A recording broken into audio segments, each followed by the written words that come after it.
Hey, Adam, Jeez, one why, thing. why do you think they're called bumpers, Gary? I don't know. Because they come at the beginning, at the end, like bumpers. Alex, you're a marketing guy. Do you like that design behind Paul? Does that sweet logo thing look pretty cool to you? Hey, I forgot to hit the record button. Yeah, that's really professional, isn't it? Well, this is a professional podcast. I met her in a parking lot and was handed 2 little Yorkies. And the only person I knew that knew Yorkies was Paul. So I called Paul and said, Paul. Sweet Talk is a weekly 20-minute podcast brought to you by the Continuing Education and Workforce Training Division of Idaho State University's College of Technology. Find us on Apple Podcast, Spotify, and SoundCloud and subscribe today. Now it's time to get started with Sweet Talk. Hello, everyone. Welcome back to Sweet Talk, our weekly podcast here at Idaho State University's Continuing Education and Workforce Training. I am Paul Dickey, the Video Instruction Manager here at Sweet. And as always, joining us is Gary Salazar, our Director. Gary, how are you doing today, man? Man, I'm doing super. Thank you for the introduction. It's a beautiful day. We're on Thursday of this week doing the podcast and looking forward to a beautiful day outside. But I'd also want to acknowledge that we have Angela Wilhelm joining us. Angela is our marketing coordinator extraordinaire and always joins us on these. Angela, how are you doing today? Oh, Angela, you're muted. I'm sorry. I'm muted. I'm doing well. Thank you, Gary. This is a professional podcast. It is so professional. I hope everyone is doing well. You know, I saw a meme the other day that'll wrap up how I'm doing. It said, "This June is not Juning as hard as any other June has ever Juned," because it's just been so cold. But it's finally warm outside. Glad to be here. Really excited for today's podcast. Excellent. Well, thank you, Angela. I concur. Juning it is. Hey, everybody, we have a fantastic podcast going today with a guest. His name is Matt Hardin. Matt is the clinical director of Southeast Idaho Behavior Crisis Center, and that resides in an old building that we used to be in. Matt, how are you doing today? Oh, today's wonderful. I'm doing great. Thank you so much for having me. Great. Glad you're here. We'd like to go ahead and start off by having our guest, that would be you, talk a little bit about your background and what you're doing at the Crisis Center.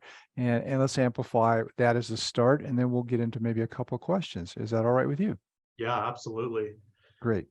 But yeah, again, my name's Matt Hardin. I'm from the area. I grew up in Blackfoot, not too far from here. I'm an ISU graduate as well.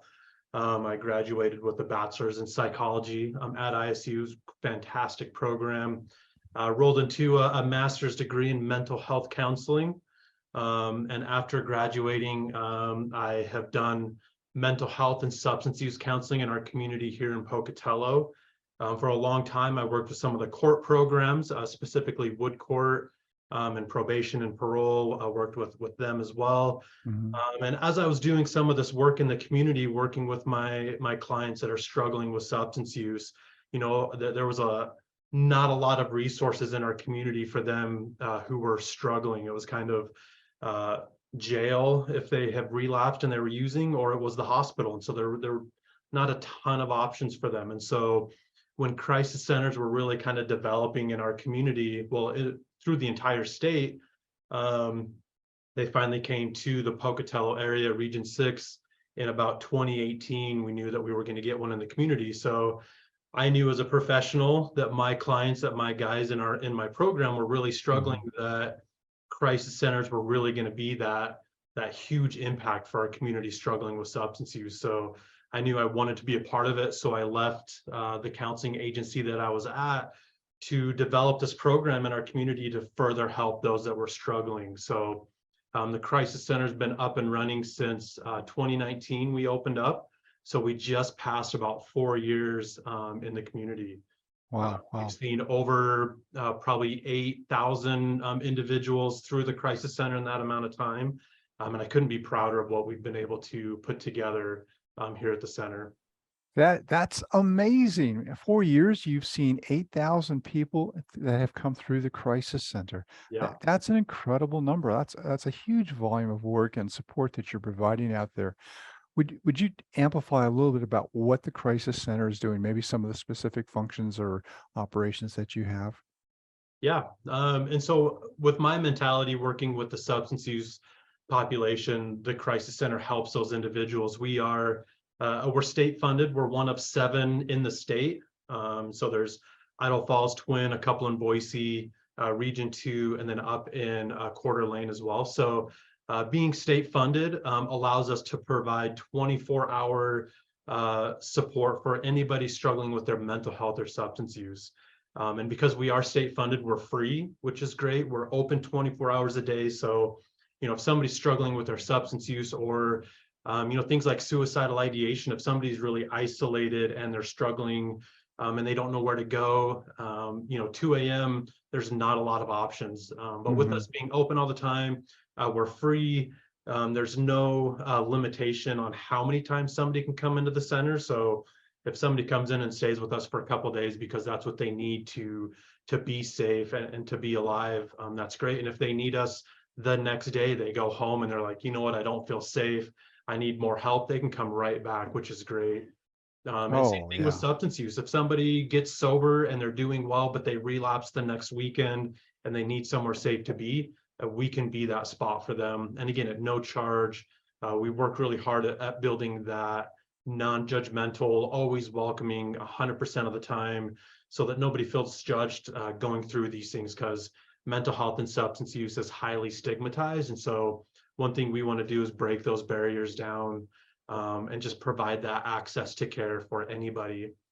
We don't require IDs, we don't require referrals. It's all about just walking in that front door, which allows us to see just a wide range of individuals struggling with their mental health and substance use. Tremendous service, my gosh. And do other agencies also who know you're there, do they send people to public peace officers? Do they bring people by who that, we can't handle this guy, we think this person would be better suited with you? Do you get that a lot or somewhat?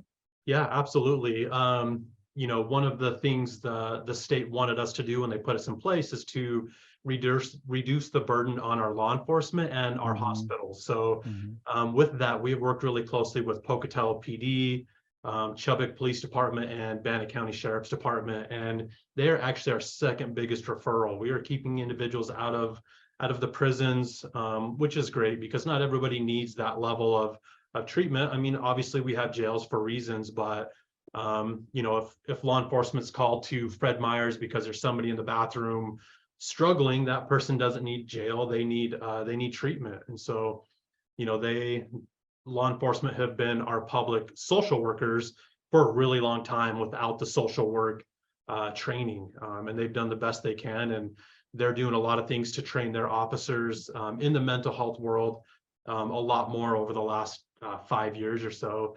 But yeah, so all they need to do is pick somebody up in the community and then drop them off at the crisis center.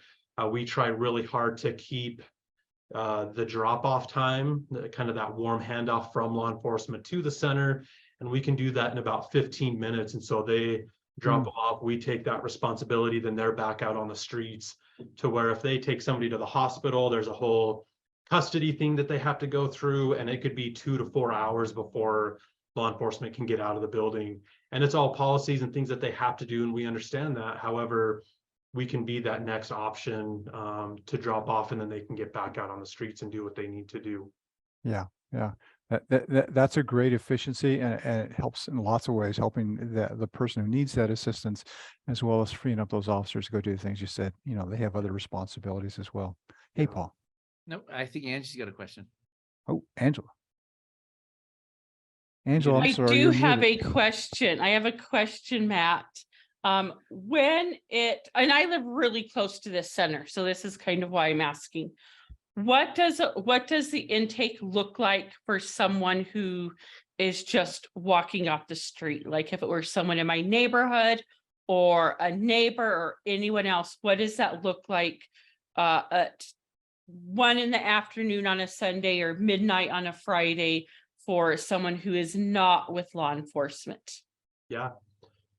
So we are, like I said, we're open 24 hours, but we're also staffed 100% of that time. So if you came in on Monday at 2 p.m., which is typical working hours, you're going to get the same intake process and the same treatment, at least within the building. Then Sunday morning at 2 a.m., you're going to get the exact same treatment, which is great. We're able to keep our standard of treatment 100% all the time. But yeah, great question. So we have the first thing somebody would encounter is our security team. Because we deal with individuals that are struggling with things like suicidal ideation, we want to make sure that when they come in, that once they're in the building, they're as safe as possible. So we do, if they have a backpack or anything like that, we do want to make sure we know what's in the building. We do take belts and shoelaces, anything like that, just for safety's sake. If we are working with somebody with high levels of suicidal ideation. So we keep that security level pretty similar to what you would see in a hospital. And so that's going to be number one. And also, if we're working with somebody that is currently using or wanting to quit, whatever, we may find a pipe or, paraphernalia, some of those things. And we have a system, we call it an amnesty box. If they do have any of those things, if they're like, oh, I forgot I have marijuana in my pocket, we say, hey, put it in this box. It's a one-way in, you're not getting it back, obviously, but it's a no questions asked. We're not calling law enforcement, we're not calling probation. We're just so focused on treatment, whatever we can do to help them with that process. And probation knows about the box. We work with Bannock County Sheriff's Department to dispose of anything we get in that box later on down the road. Safety is number one for somebody coming in.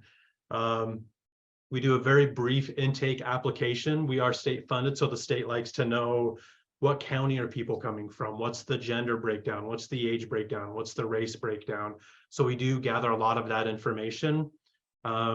We are voluntary, so if somebody doesn't want to give us their real name, if they want to deny questions on gender or race or age, it doesn't matter to us. Treatment coming in is what matters to us. So we do get the occasional, my name's John Doe, I was, put whatever birthday you need to put down, which is fine with us.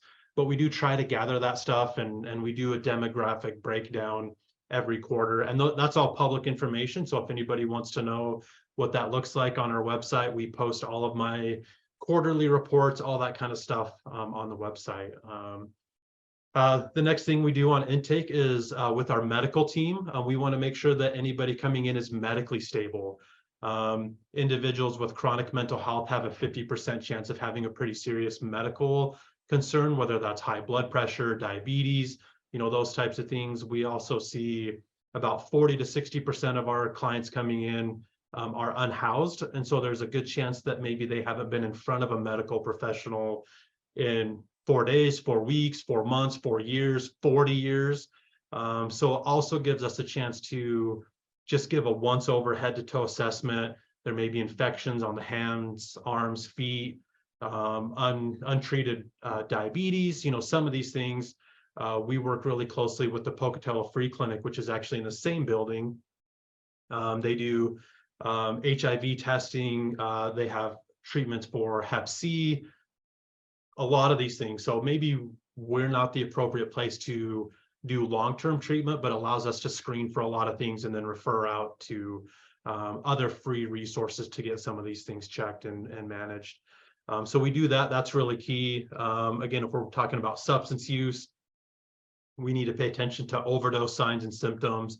Do we need to get them up to the hospital? Alcohol withdrawal can be pretty concerning if they have a history of things like seizures and things like that, that we need to make sure before we treat them here, that they don't have some of these higher level care things that we can't take care of.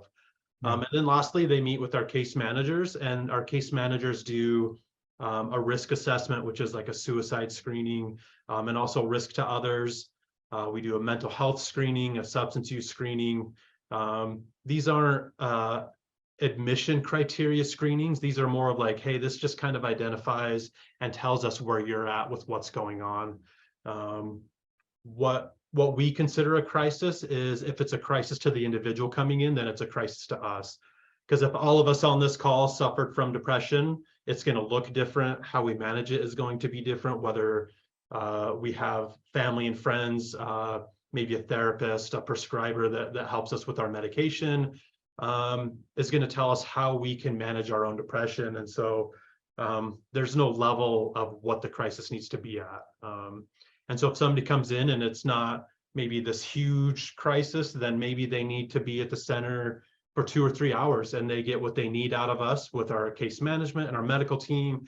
And you know what, if they feel great after 2 hours, they can go home and we're happy we've done our job. They're safe and they have appropriate referrals. And then we have others that, you know, if they come in with high levels of suicidal ideation and they need us for 2 or 3 days before they feel safe enough to go back into their home, then they can do that. It's really based on where that client is at and what they're struggling with. And by, again, having that kind of wide range of what a crisis is and what we're able to do with mental health and substance use allows us to serve as many people as possible. And we try to to work with individuals all the way up to hospitalization. So there really shouldn't be any gaps in our community where somebody's struggling with mental health or substance use and there's nowhere to go. It can be us or the hospital. There's nowhere in between that we don't fit. Gotcha. Wow. That's a lot of service. That's a lot of checks just to ensure people are safe. You know, I want to go back to something. When you first meet people, is there an age restriction? Like if you had a teenager or somebody in high school who is, say, I've got a problem, can anybody of that age come in and be treated by you? So we are an adult center. Okay. So 18 and older. And again, there's 7 of us, 7 adult crisis centers. The state actually just approved 4 youth crisis centers. And I believe right now they're looking at 12 to 17 for those, but they are looking at extending that to 5 to 17 in the future. We applied to get one in Region 6. Of those 4, we did not get that at the moment. Idaho Falls just opened theirs, I think last week or the week before. So we do have one on this side of the state. They have 8 beds and they have really modeled or tried to model those youth centers after the adult centers because they've been doing so well in our state. And my guess is with those 4, once they do really well, they'll expand to all 7 regions and believe it that we will be the first ones to apply and to open that up in the community here, because anytime I do any outreach with the adult center, that's typically one of the first questions is, okay, well, what about anybody under 18? And now we finally have an answer. So hopefully within the next year or 2, we'll be able to open up a youth one in our area. Excellent. Excellent. Paul, I'm sorry. Did you have a question earlier that I cut you off when I was talking to Angela? Sorry. Well, I was just wondering, you know, Pocatello is a small community. So I would imagine you kind of probably have repeat clients. And do some of your repeat clients look at you as part of their community now? Yeah, absolutely. And we expect that and we want that because there's a lot of individuals that struggle with chronic mental health and substance use and maybe they've tried counseling and because we are a small community, it's pretty easy to burn the few bridges we do have. And so they may not have anybody else. We may be their only point of care for even their physical care, where we're not a medical clinic. We do have a medical team, but you know, we're not prescribing or sewing anybody up or anything like that. But we may be the only person that they feel comfortable coming to for whatever reason. And it may be financial reasons and those types of things. And so we do, and we understand that. Me having that clinical background, you know, we understand the cycle of substance use and what chronic mental health really looks like. Somebody struggling with schizophrenia or bipolar or major depression, like this is going to be a lifelong thing. And so if we need to be a part of their continuing care for the rest of their life, then absolutely we're going to be there for them 100% of the time. So in the last few years, rents and stuff have gone up, and you mentioned unhoused clients before. Have you seen an increase in that over the last couple of years? We have, yeah. I quoted 40 to 60%, and the reason that gap is when we first started, it was about 40%, but within this last year or 2, it's really gone up to 60. Some weeks it's been up to 70 or 80% of our clients being unhoused, and it's the housing market. It's very difficult to find a rental property. Wages have gone up in the community, which has been great. Finding work has been a little bit easier, but the limited amount of properties. And if you're talking about substance use, then there's a good chance there's maybe a felony attached to that as well, which limits rental applications. And when we're talking about people getting sober and staying sober, if they're unhoused, it is incredibly difficult to stay sober, to be sober, just because of the unstable nature. And it's hard to expect anybody to follow through with some of these things if they don't know where they're sleeping tonight or what they're going to eat tomorrow. Yeah. I was just going to say it could be a tail wagging the dog situation where, they're unhoused, don't have a permanent address, and now this kind of leads them to depression, which leads to substance abuse, which kind of keeps them from actually finding housing continuously. Wow. And even things, and not having that permanent address means applying for Medicaid. You need a mailable address. You need to get an ID. You need an address to do a lot of things. You need an address. And so again, with us at the Crisis Center, we've tried to break down those barriers. Not needing an ID, not needing some of these things allows that access. And then having these repeat clients or these high need clients, we can kind of be, okay, if you're here for a couple days, we can start some of these things. If you need us in a month, come back and we can kind of pick up where we left off. And we're trying to build this, we call it readiness for treatment. How do we get these individuals in the best place where they can start some of these long-term programs, like a substance use program or mental health or housing, long-term housing? There's a lot of emergency programs. We use Aid for Friends is a great shelter. There's Valley Mission is looking to open up this summer, fall, and we're excited about that. But there's a lot of barriers, and so that's been one of my missions, is how do we break that down as much as possible? Because if they have absolutely nothing, we still need to be that point. So us and like the free clinic again have been really champions in that area, that we can be that first step, and then how do we get them to that next step? Maybe they finally get an ID. Now we can get them on Medicaid. Now they can get into a substance use treatment program. How do we build just within the entire community?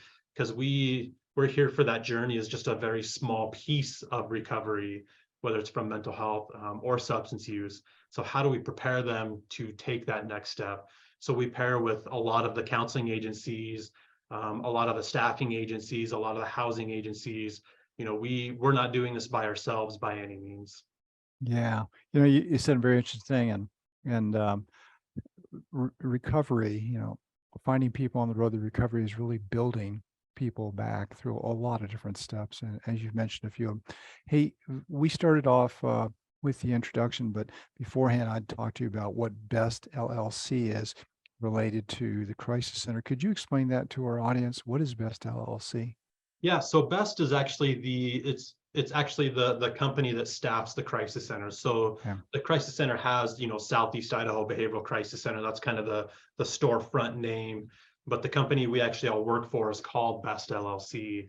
And through just starting the Crisis Center again in 2019 and seeing the limited amount of mental health resources we have in the community, around COVID time, 2020, we decided to open up a counseling agency as well, just to help with that issue that we have. There's not enough counseling agencies, there's not enough therapists. So we've opened up a counseling office that's here in the same building. We're out back.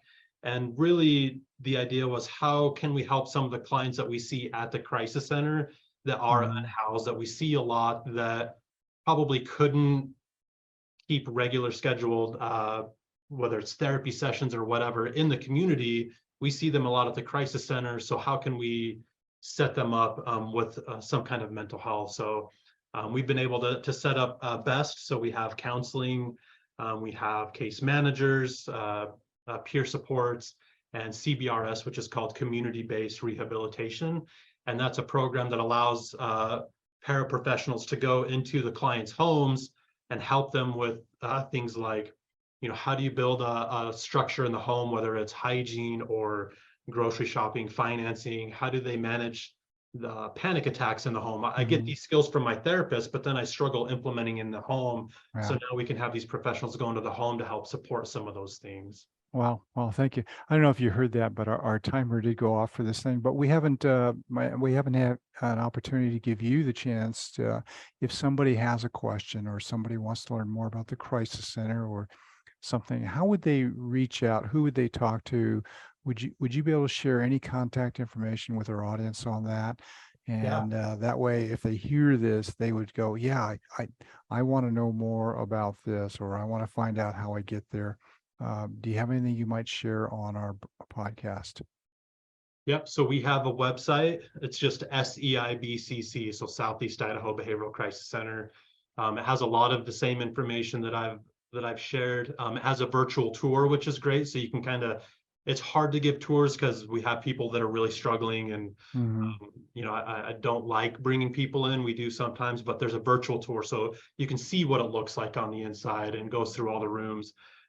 Which is great. There's contact information, so you can reach out, you know, if you have questions. But we also have, again, being open 24 hours means that if you call 208-909-5177, you will always get a live person. And you can always, you know, if there's questions for me specifically, they'll pass the message along, but you'll always get a live human being calling that number. And they're great at answering questions too. But that's probably the best way to get a hold of me, just because just the 24-hour nature is great. Yeah. Thank you. Thank you so much for putting that out.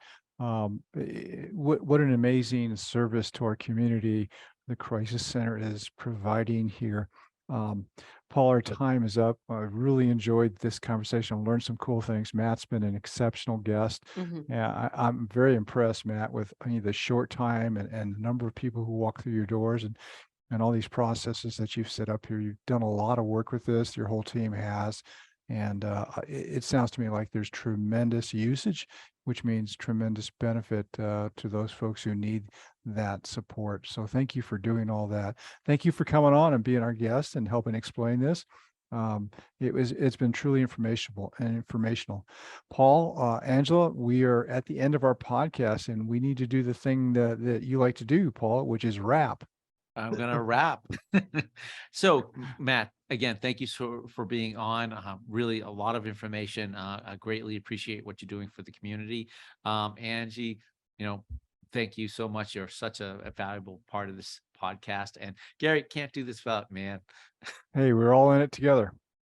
So if you'd like to check out our offerings, you can visit our website at cetrain.isu.edu, or you can email us at cetrain@isu.edu, or give us a call at 208-282-3372. And if you like this podcast, please like, subscribe, share. You know the drill. Thank you so much, and be safe out there. Wow.